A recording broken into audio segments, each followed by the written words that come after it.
Today we're going to show you how to change the door handle on your dryer. It's a really easy job. All we're going to need is a putty knife. Let me show you how we do it.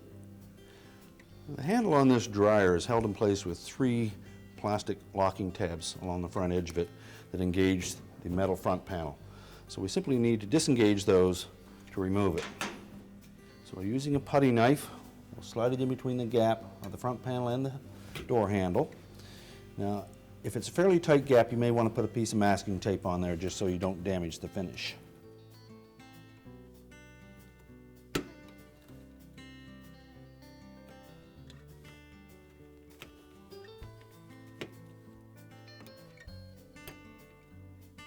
Simply roll the handle out. There's 2 tabs on the back to engage. Insert those first.